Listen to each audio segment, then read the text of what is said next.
కడప జిల్లాలో జరిగే మహానాడుకు సమయం దగ్గర పడుతున్న కొద్దీ నియోజకవర్గాల్లో టీడీపీ కేడర్ సంబరాల్లో మునిగి తేలుతుంది. ఎల్లుండి నుండి 3 రోజులు కడపలో మహానాడు జరగనుంది. అన్నమయ్య జిల్లా తంబెల్లపల్లి టీడీపీ ఇన్ఛార్జ్ జయచంద్రారెడ్డి ఆధ్వర్యంలో మినీ మహానాడు ఘనంగా జరిగింది. పార్టీ నుంచి అబ్జర్వర్లు ముఖ్యమైన నాయకులు హాజరయ్యారు. మహానాడులో నియోజకవర్గ సమస్యలపైన చర్చించాలని తీర్మానం చేశారు. 10 నుంచి 15,000 మందితో కడప జిల్లా మహానాడుకు వెళ్లనున్నారు. మరింత సమాచారం తంబెల్లపల్లి నుండి మా బ్యూరో చీఫ్ గోపినాథ్ అందిస్తారు. గోపినాథ్ చెప్పండి. కడప జిల్లాలో ఈ నెల 27, 28, 29న మహానాడు నిర్వహించడానికి తెలుగుదేశం అధిష్టానం నిర్ణయం తీసుకోవడం జరిగింది. అయితే ఇప్పటికే ప్రతి నియోజకవర్గంలో కూడా అక్కడ ఉన్నటువంటి ఎమ్మెల్యేలు కావచ్చు, అదేవిధంగా ఇన్ఛార్జీలు కావచ్చు, వీళ్ళందరూ కూడా పెద్ద ఎత్తున మినీ మహానాడు కార్యక్రమాలను నిర్వహిస్తూ వస్తుంది. అయితే ఇవాళ మనం తంబెల్లపల్లికి రావడం జరిగింది. ఎందుకంటే గత వారం రోజుల నుంచి కూడా చాలా ప్రాంతాలు మనం తిరిగాం.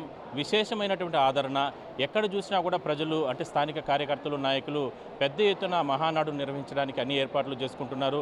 అయితే ఇవాళ తంబెల్లపల్లిలో కూడా ఇక్కడ కూడా ఇన్ఛార్జిగా ఉన్నటువంటి జయచంద్రారెడ్డి గారు మనతో ఉన్నారు. చాలా అంశాలపైన గత 11 నెలల కాలంలో ఇక్కడ ఉన్నటువంటి పరిస్థితుల కారణంగా ఎన్నో రకాల అభివృద్ధి కార్యక్రమాలు ముందుకు తీసుకెళ్లే ప్రయత్నం చేస్తున్నారు.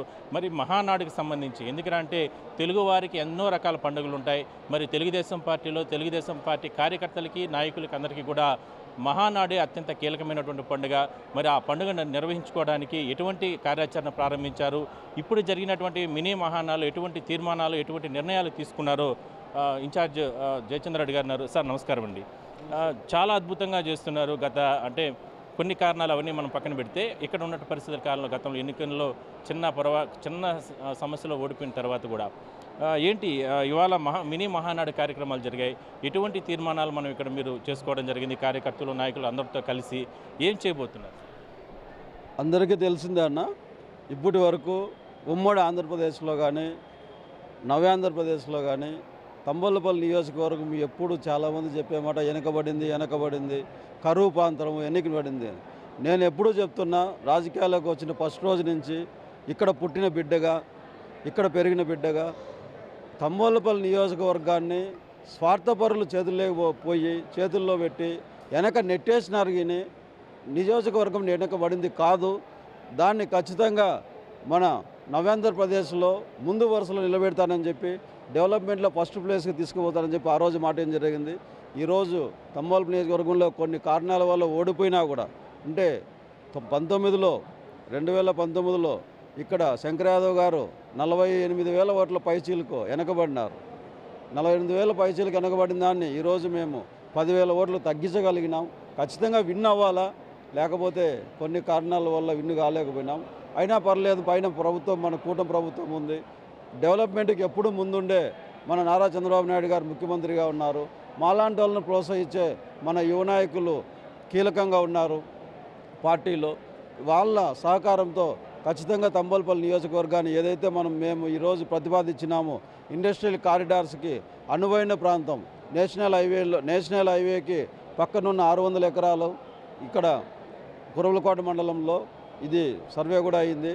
దీంతోపాటు నేషనల్ హైవేకి 10 కిలోమీటర్ల దూరంలో గట్టు దగ్గర 2,174 ఎకరాలు, దాంతోపాటు కుక్కరాజపల్లి క్రాస్ అని కడప క్రాస్ దగ్గర అక్కడ ఒక 64 ఎకరాలు మైనర్ MSME ఈ డ్వాక్రా గ్రూపుల ద్వారా ప్రోత్సహించాలని చెప్పి ఈ 3 ఇండస్ట్రియల్ కారిడార్స్ను ఏర్పాటు చేసి, దాంతోపాటు మన food and fruit processing units ఈ తంబెల్లపల్లి నియోజకవర్గంలో ఎక్కువగా పండే పంట టమోటా, కర్బూజా, దోసకాయ. ఇక్కడ ఏంటంటే యువ రైతులు చాలామంది టమోటాల్లో రావడం, పెట్టుబడులు రాక వాళ్ళు ఆత్మహత్యలు చేసుకోవడం ఎప్పుడూ జరుగుతూ ఉంటుంది. ఈ ఆత్మహత్యల నుంచి నివారించాలా, వీళ్ళందరినీ ఫ్రూట్ వైపు ఉన్న పొలంలో 20% మాత్రమే వెజిటేబుల్ వైపు చేపించి 80% ఫ్రూట్ ప్రాసెస్ మామిడి చెట్ల వైపు, మామిడి తోటల వైపు మళ్ళించాలని చెప్పి ఒక కార్యాచరణ చేసుకోవడం జరిగింది. దీనికి అనుగుణంగా మన అధినాయకులు గారు చెప్పినట్లు ఈ హంద్రీనివా కాలువ ఆల్మోస్ట్ కంప్లీట్ అయిపోతుంది ఈ జూన్ లాస్ట్కు. ఈ జూలై నుంచి హంద్రీనివా కంప్లీట్ అయితేనే చిన్న కాలువల ద్వారా నీళ్ళు అందించి ప్రతి సెంటు భూమికి నీళ్ళు అందించి రైతాంగాన్ని ఆదుకుంటాం. ఈ ఆత్మహత్యలను ఈ 4 ఏళ్ల కాలంలోనే రైతులందరినీ ఖచ్చితంగా ఒక ఎకరాకు 3 నుంచి 4 లక్షల రూపాయల ఆదాయం కలిగేటట్లు ఒక ప్రణాళికతో ముందుకు పోయి వాళ్ళను ఈ ఆత్మహత్యలు అనే ఆలోచన కూడా లేకుండా గౌరవంగా బతికేటట్లు చేయాలనేదే మా ఉద్దేశం. దానికి తగినట్టు అన్ని ప్రతిపాదనలు మా అధినాయకులు పెట్టడం జరిగింది. సార్, ఇవాళ మినీ మహానాడు జరిగింది మీ నియోజకవర్గంలో, మీ ఆధ్వర్యంలో నాయకులు, కార్యకర్తలు అందరూ ఉత్సాహంగా పాల్గొన్నారు. భారీ ఎత్తున కటౌట్లు కట్టారు, మీకు స్వాగతం పలికారు. వాళ్ళందరూ కూడా చాలా హ్యాపీగా ఫీల్ ఉన్నారు. అంటే గత ఎన్నికల్లో కొన్ని కారణాలు, కొన్ని సమస్యలు, కొన్ని రకరకాల కారణాలతో ఓడిపోయినప్పటికీ కూడా వెన్నంటే వాళ్ళతో పాటు ఉన్నారనేటటువంటి ఆలోచన, వాళ్ళకి అతృప్తి వాళ్ళలో ఉంది. ఏం చెప్తారు ఈ మినీ మహానాడు నుంచి రాబోయేటటువంటి మహానాడుకి సంబంధించి? ఏ విధంగా ఇక్కడ కేడర్ అంతా కూడా ఇవాళ చేసిన తీర్మానాలు ఏంటి, ఏ విధంగా ప్లానింగ్ చేసుకుంటారు?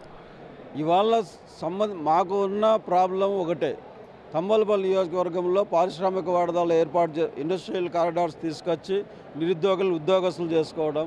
రెండోది రైతులను ఆత్మహత్యల వైపు వాళ్ళకు ఆలోచన కూడా రాకోకుండా రైతాంగాన్ని లాభసాటిగా చేయడం. ఈ 2 తీర్మానాలు చేసుకోవడం జరిగింది. మా వాళ్ళకు ఒకటే చెప్పడం, తంబలపల్లి నియోజకవర్గాన్ని నెట్టినారు, ఇది ఎప్పటికీ చాలా మంచి నియోజకవర్గం, డెవలప్మెంట్లో ఫస్ట్ ఉంది అని చూపించాలని చెప్పి మన వాళ్ళకి అందరికీ చెప్పడం జరిగింది, మా కార్యకర్తలకి. దీంతోపాటు ఈ మహానాడుకు భారీ ఎత్తున మేము 10,000 నుంచి 15,000 వరకు, దాదాపు మా టార్గెట్ 10,000. కానీ మా నాయకులు, కార్యకర్తలు ఉత్సాహం చూస్తుంటే మా వాళ్ళు 20,000 దాకా అయినా వచ్చేటట్లున్నారు. ఖచ్చితంగా ఎంతమంది అవుతారో అన్ని బస్సు సౌకర్యాలన్నీ ఏర్పాటు చేస్తున్నాం వాళ్ళ ట్రాన్స్పోర్టుకు. అట్లనే వాళ్ళ కోసమని మధ్యాహ్నం భోజన సౌకర్యాలను చూస్తున్నాం. మన రాయచోటి బార్డర్లో గోవల్చేరుకి యువతల వీటితో వీళ్ళందరినీ ఉత్సాహపరిచి మా వార్డ్ని ఈరోజు ఏదైతే మేము ప్రతిపాదించినామో ఇవన్నీ ఖచ్చితంగా తంబలపల్లి నియోజకవర్గానికి చేయాలని చెప్పి మా సీఎం గారి దగ్గర పట్టుబట్టి ఈ వాగ్దానాలు తీసుకొచ్చుకున్నాం.